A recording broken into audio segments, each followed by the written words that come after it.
Good morning, and welcome to browser-powered desync attacks. Have you ever had an idea and then just dismissed it because there's no way that that would ever work? 3 years ago, I thought, wouldn't it be cool if you could make browsers launch desync attacks? That would enable some really interesting possibilities. But I figured that there was no way that any web server was doing something foolish enough to make that possible. This year, I discovered I was completely wrong. You can achieve all manner of interesting things, and in this session, I'll show you how. Like many discoveries, the journey that led to it was quite windy. It started in late 2019 when there was a spate of request smuggling false positives, even leading to an incorrect CVE for Nginx. I had a look at what the root cause of this was and declared that there was a simple solution. All you had to do was never reuse HTTP1 connections when looking for request smuggling. And after that, well, everything was wonderful until last year, when I realized that connection-locked request smuggling was a thing, and the only way to find this was to always reuse HTTP1 connections. So at this point, we had a bit of a mess. This year, I set out to tackle this, and after quite a lot of effort, I eventually found that by slowing things down and paying really close attention to the exact sequence of events, I could reuse connections and still distinguish genuine vulnerabilities from false positives. And that was nice, but sometimes when you pay extra close attention to things, you find more than you bargained for. On one website, I noticed that something wasn't quite right, and I pulled on that thread, and what I found broke my mental model for request smuggling, because the resulting attack didn't require an attacker. And that meant it didn't even require a front-end server, and that opens a whole new frontier of attack surface. So today, I'm here to share with you a methodology and toolkit that I've built to navigate this new world, demonstrated with exploits on Apache, Akamai, Varnish, Amazon.com, and multiple web VPNs. First, we're going to get warmed up with HTTP handling anomalies. After that, I'll share the client-side desync methodology using 4 in-depth case studies. Then I'll introduce pause-based desync, including a live demo because the attack is so cool and unreliable I couldn't resist. And after that, I'll chat about defense, key takeaways, and wrap up with 5 minutes of questions. There's a lot of techniques in this presentation, and I really want them to work for you. So as part of that, whenever you see this squiggly logo on a slide, that means that my team has built an online replica of this vulnerability. So you can practice that technique on a real system online for free. I'm also releasing the code that powered every finding in this presentation, and whenever there's a named target, you'll find full proof of exploit code on the white paper, even if I haven't managed to squeeze it onto a slide.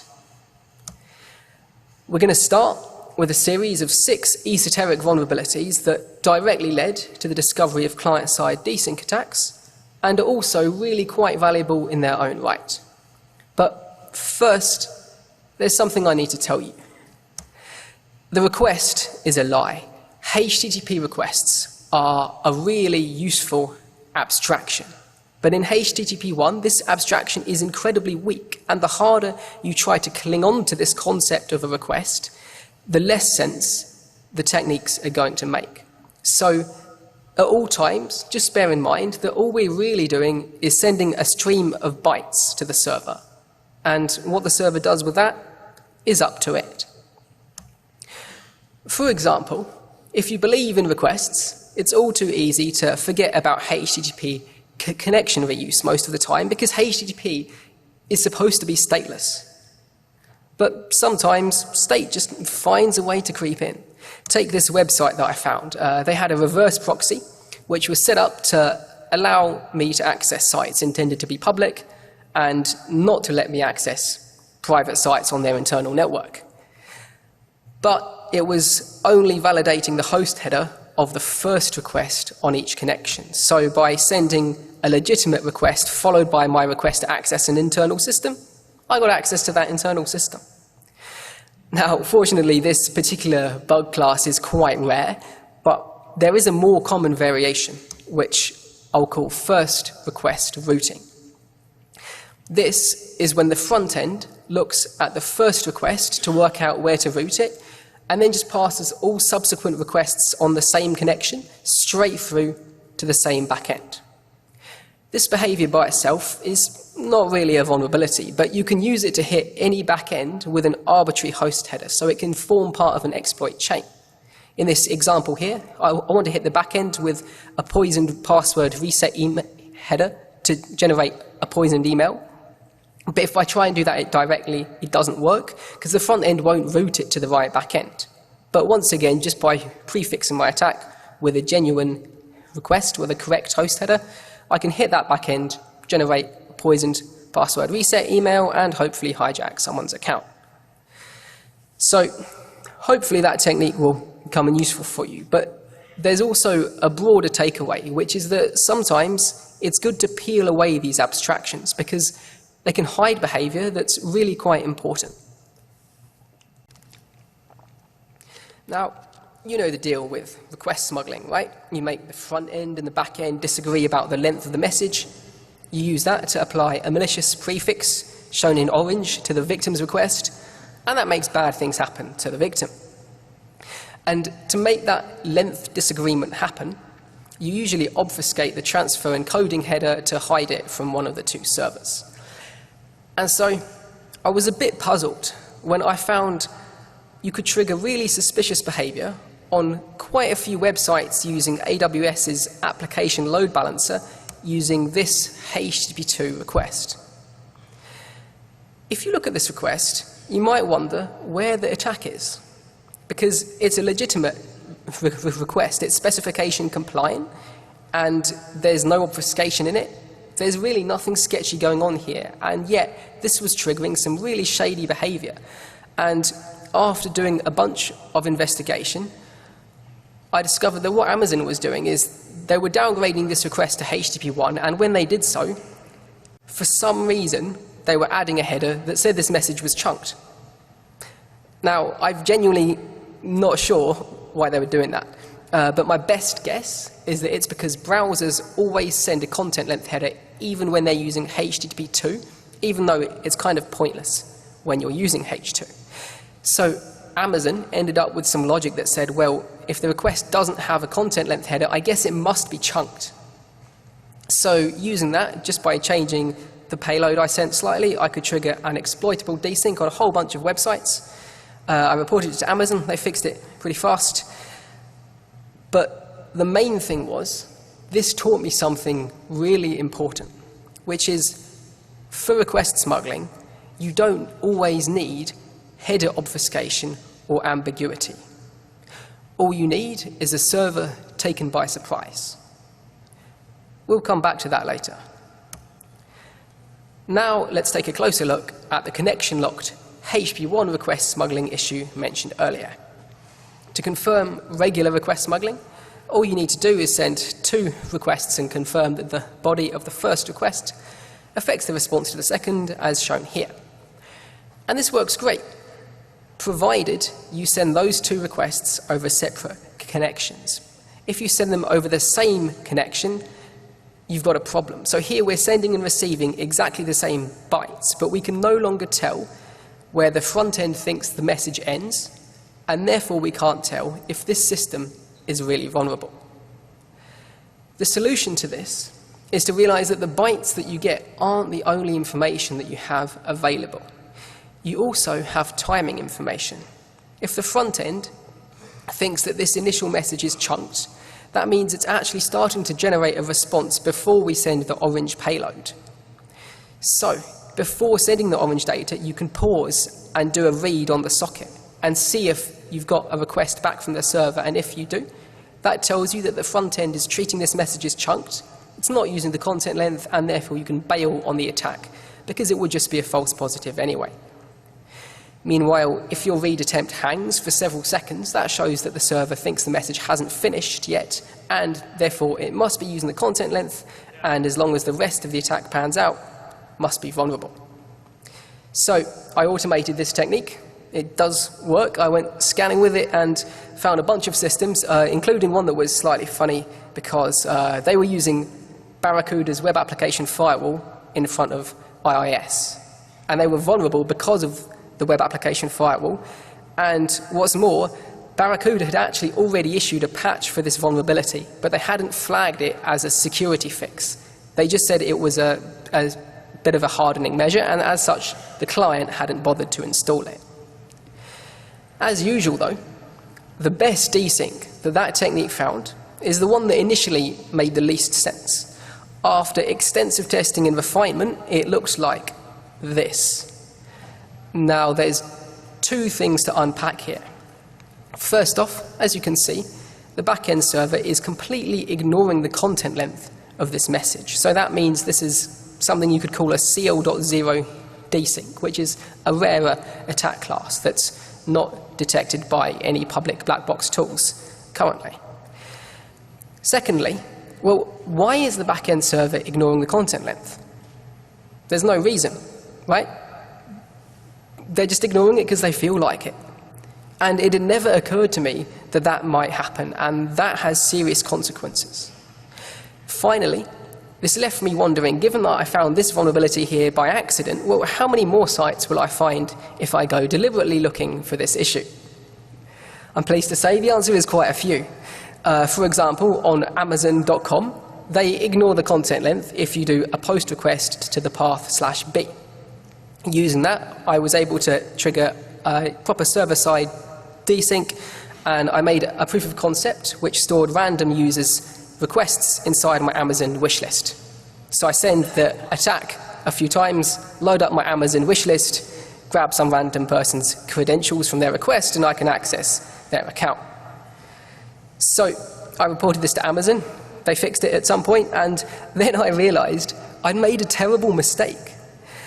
I'd missed out on a much cooler attack. This attack here exploits a random live user, right? And there's no obfuscation in this attack request. So that means that request can be sent by a browser.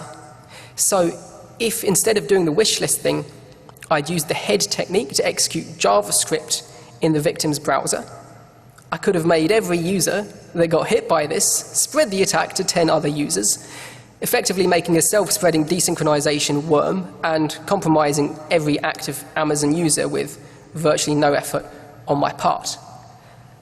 So that was a cool finding, a missed opportunity, and also a hint at an entire new attack class, which we'll call client-side desync. Every desync attack we've seen so far, including the Amazon one, has desynchronized the connection between the front-end server and the back-end server. But if you can make a web browser cause a desync, you can target the browser's own connection pool and therefore exploit sites that don't actually have a front-end, back-end architecture. This attack flow starts with the victim visiting the attacker site, which triggers two requests to the target. The first one desynchronizes the browser's connection so that the second request triggers a harmful response to go back from the target website to the victim, generally giving the attacker control over the victim's account. To build these attacks, I've adapted the methodology from classic request smuggling. The key difference with client-side desync is that our entire exploit needs to run inside our victim's web browser. And that is an environment that's a lot more complex and uncontrolled than a dedicated hacking tool. And so as such, it's crucial to periodically check that the proof of concept that's working in your tool also works as expected in the target browser. Tooling-wise, I did this with custom code, which I'm releasing to GitHub straight after this presentation. I also designed a new Burp Suite feature called Send Request Sequence, which offers similar functionality but with a slightly gentler learning curve. For the target web browser, this technique works on all browsers I've tested. Personally, I focused on Chrome because it has the best developer tools for building this kind of exploit. The first step towards an attack is just to identify your client-side desync vector. This is a HTTP1 request with 3 key properties. First and foremost, the server must ignore the content length. And this usually happens because your request either triggers some kind of server error, or the server just wasn't expecting a post request to that endpoint. So in this example here, I'm just doing a post request to a static file, which they might not expect. And as you can see, I've sent a content length that's higher than the data that I'm actually sending. So if a server responds to this request immediately, that's an indication that it may be vulnerable to a client-side desync. Now, the other key requirement is that this request can be triggered in a web browser cross-domain. So that means that you must use the post method, and you can't have any unusual headers or header obfuscation or stuff like that. And also, the target server can't advertise support for HTTP 2, because this attack exploits HTTP 1 connection reuse, and browsers will aggressively prefer to use HTTP 2 if the server supports it. Finally, after your client-side desync vector request, the server has to leave the connection open, because there's no point in desyncing a connection that is immediately closed. Once you've found your client-side desync vector, the next step is to confirm it works inside a real browser. You can do that using some JavaScript that looks something like this. As you can see here, we're sending two requests. The first one is going to desync the connection, and the second is going to suffer the consequences. In the initial request, I've got a couple of special flags worth mentioning. First off, I'm specifying mode no cause. This is not actually required for a successful attack, but what it does is improves the visibility we have into what's happening inside the dev tools, which is very useful when it doesn't work as expected. Secondly, specifying credentials include is essential. Web browsers have multiple connection pools per website, and if you poison the wrong connection pool, I can promise you an extremely frustrating time. Now, when you run this, if it's successful, you'll see two requests landing in the dev tools with the same connection ID, and you should see that the second response has been affected by the malicious prefix in the first request, as shown here. If that works, well, congratulations, you found your first client-side desync. Now it's just time to build an exploit. You've got three main options here. First off, you could try and store the user request somewhere where you can access it, much like what I did on Amazon. That works the same as server-side desync, so I'm not going to waste time talking about it now. Secondly, there's an all-new option, which is chaining and pivoting. A client-side desync lets you make your victim's web browser send arbitrary requests, arbitrary strings of bytes to the target website. So that turns their browser into your personal attack platform, and it puts extra attack surface within your reach. For example, you can make them put log4shell payloads wherever you like and send those to internal systems that you can't directly access. And you can even hit authenticated attack surface using their credentials in an approach that's a bit like cross-site request forgery, but more powerful because you don't have the same browser implemented restrictions on what requests you can send. I'm going to focus on directly exploiting the end user. Now, I've tried quite a few different techniques for this and had the most success with two well-known gadgets from server-side request smuggling, with certain tweaks applied to overcome some of the challenges that we're going to encounter. So, that's the methodology. Let's try applying it with some case studies. First off, we're going to exploit a straightforward vulnerability that affected a huge number of websites using the Akamai CDN. Here, the desync vector is nice and simple. You just do a post request that triggers a redirect from the front end, and they'll ignore the content length, causing a client-side desync. Confirming this in the browser is also nice and simple. So here, I've crafted the malicious prefix in orange so that when the browser follows the server redirect, it's just going to end up getting the contents of the robots.txt file. Now, for our exploit, I'm going to use the head technique. If you're not familiar with this technique, it's documented in more detail in last year's presentation on HTTP 2, But the gist is, we use the head method to queue up multiple responses that, when combined, are harmful in the browser. And it's that simple if you're doing a server-side desync. But because this is client-side, there's a couple of extra things that we need to fix first. The first problem is that the initial response coming back to the browser is a redirect, and so the browser will immediately follow that, and that's the request that will get hit by the poisoned socket, and that will break our attack. The second issue is something I'll call the stacked response problem.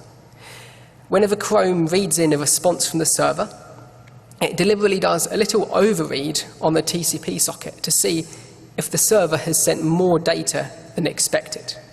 And if Chrome sees any additional data, it quietly drops the connection and breaks our attack.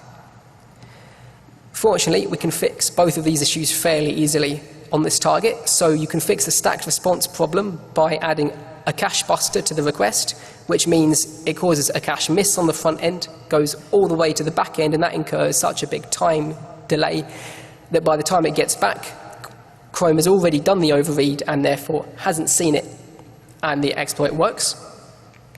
And secondly, we can easily stop the browser from following the redirect by changing mode no cause to mode cause, causing an exception when the redirect is seen, which we can then catch and continue with our exploit. For our next target, we'll hit Cisco's web VPN. And here, causing a desync is even easier. You just do a post request to their homepage. Using this, we can easily trigger an unexpected redirect to our website, which could, in theory, let us hijack a JavaScript resource load and take full control of the site. The problem is, when a browser renders a page, it loads all the resources at more or less the same time, and that makes it really hard to ensure that we hijack the correct request. Fortunately, there's a solution here, because this redirect response coming back to the user is cacheable. So if we poison the connection with this response and then navigate the browser to this /win.js JavaScript file that we want to poison, the browser is going to see this redirect and get bounced back to our site, but it will also save that redirect in its cache.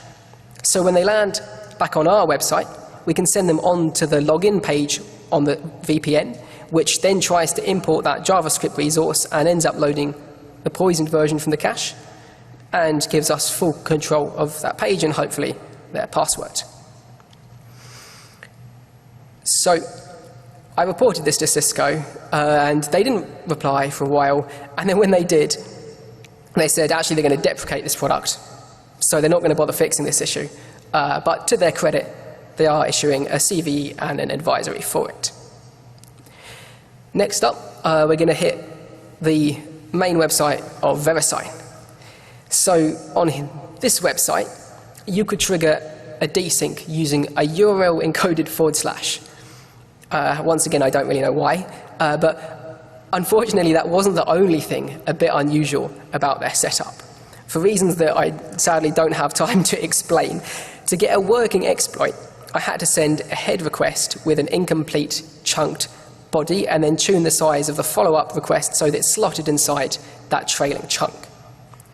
Now, the interesting thing here is this approach is exclusive to client-side desync, because if you're doing a server-side desync, you don't control what the next request will be, and therefore you can't accurately predict its size, and so attempting this technique will fail. So it's worth bearing in mind that although client-side desync can be painful sometimes, you do have some extra options available to you. Speaking of painful, for our final case study, we're going to target PulseSecure VPN. Here, you can trigger a desync doing a post request to /robots.txt. And just like Cisco's VPN, they've got host header redirect gadget that I'd like to use to hijack a JavaScript import. But this time, the redirect isn't cacheable. So we can't do cache poisoning, and we're in this scenario where our attack timing is crucial, and therefore I had to take 3 key steps to make this attack at least a teeny bit reliable. First off, I pre-connect the victim's browser with the target website to reduce the effect of network jitter on on the attack timings. To be honest, this probably doesn't actually make any difference, but it does work. More importantly, it's essential that we can have multiple attempts at our attack, because it may fail, but a failed attack leaves the user on the target website. So I was able to resolve this by opening an extra tab and just running the attack inside that tab. Finally, if the attack fails and the browser ends up caching the genuine, non-poisoned JavaScript file, then we'll have to wait for that file to expire in their cache, which could take weeks. So it's essential that that never happens. But I was able to avoid that by finding a page on the PulseSecure VPN that had a JavaScript import that never got cached because the JavaScript file wasn't actually present and just always 404'd. So by stitching all of that together, I built a proof of concept that we'll just see a quick video of here, hopefully. So you see the extra tab pops open, loads the target page a couple of times, and eventually our payload fires and we get a full control over the site. I've reported that to PulseSecure, and they said they fixed it last week, but I couldn't find any advisory for it or anything, so I'm not 100% sure what's happening there, but there we go. So that was client-side desync. Now, we saw earlier that slowing down and pausing can reveal useful information. And as it turns out, pausing can also create entire new desync vulnerabilities that are hilariously simple. To trigger a pause-based desync when speaking directly to a vulnerable server, you can start by just sending your headers, promising a body, and then just waiting. And eventually, the vulnerable server will hit some kind of timeout and send a response, and then you just follow up with the rest of your request and the next one, and that will be interpreted as a separate second request, causing a desync.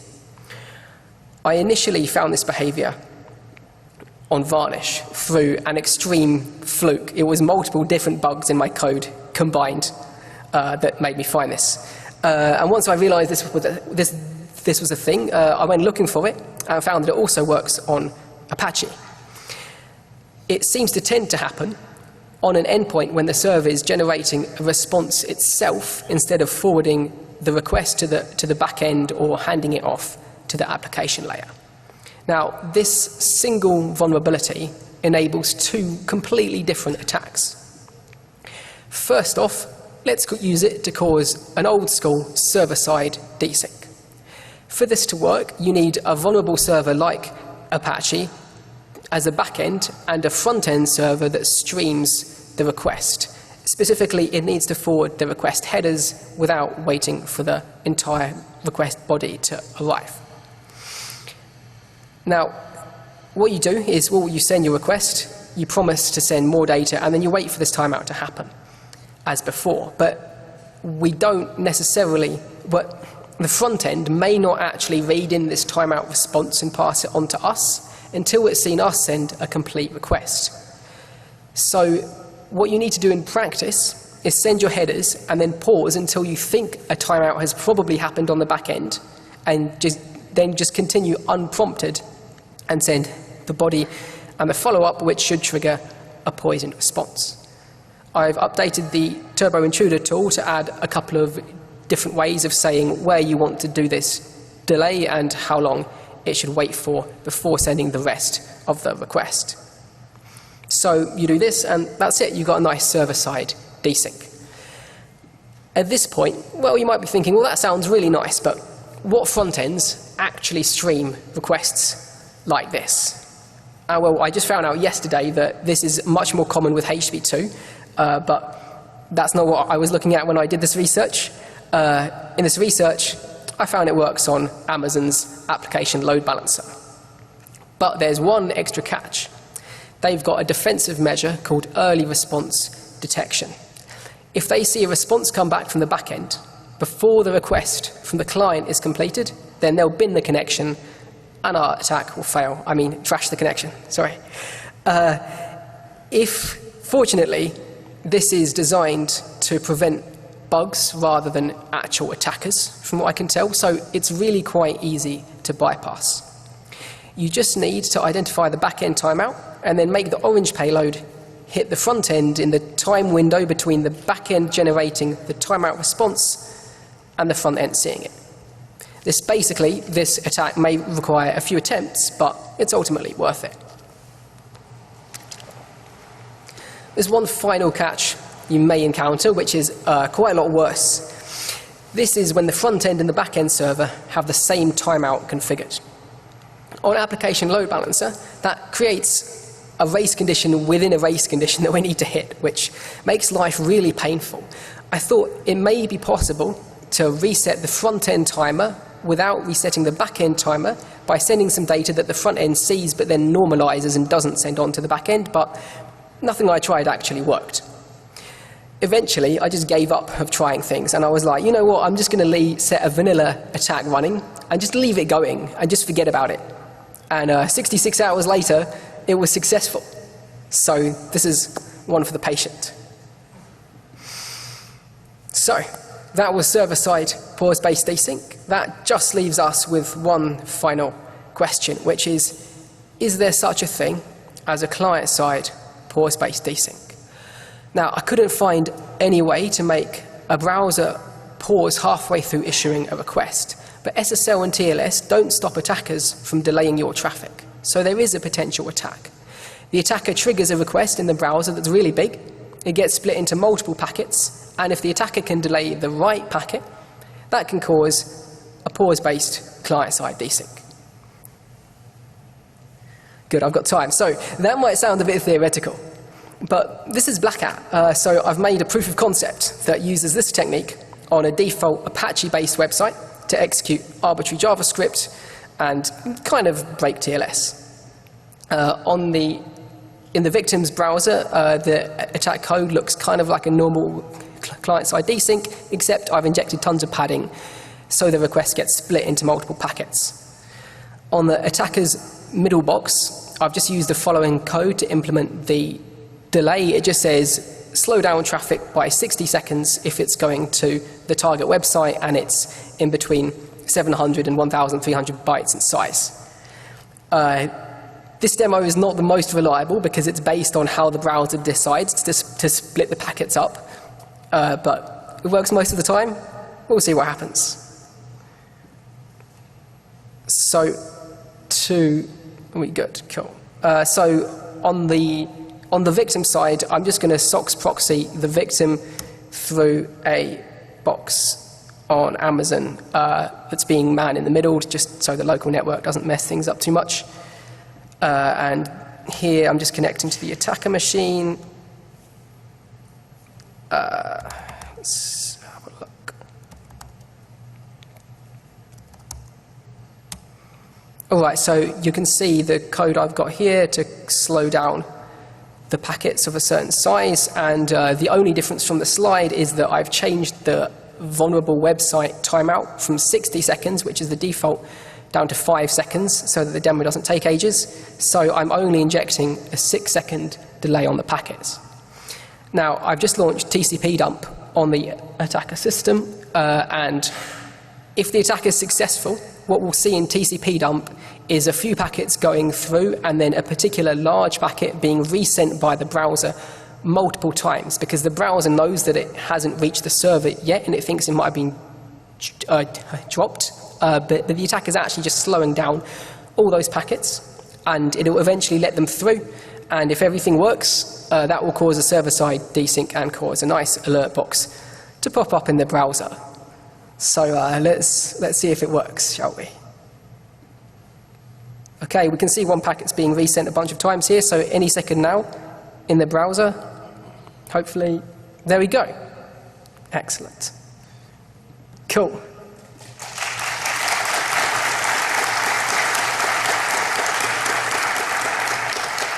Cool, thanks. So, yeah, that's one vulnerability, but as you've seen, 2 completely different attacks coming out of it.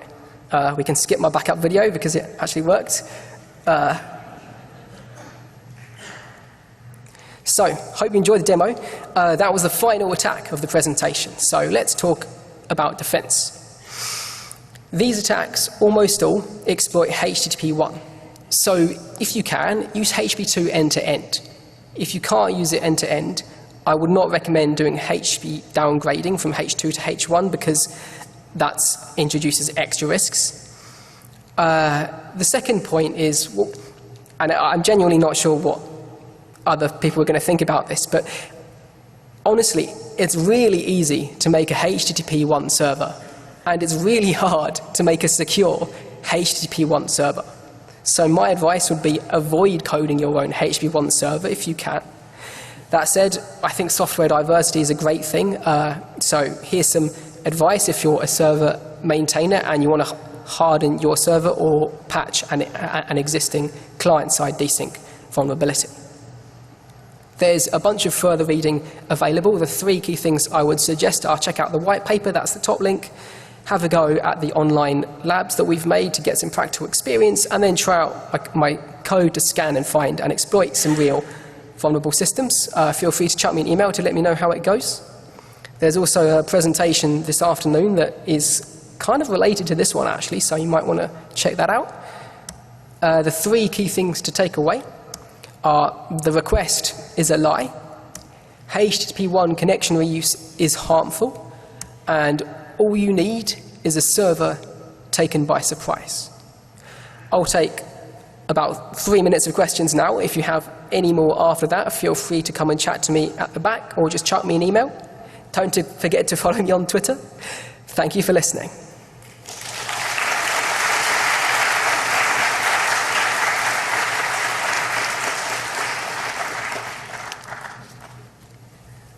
So we've got 2 minutes. Any questions?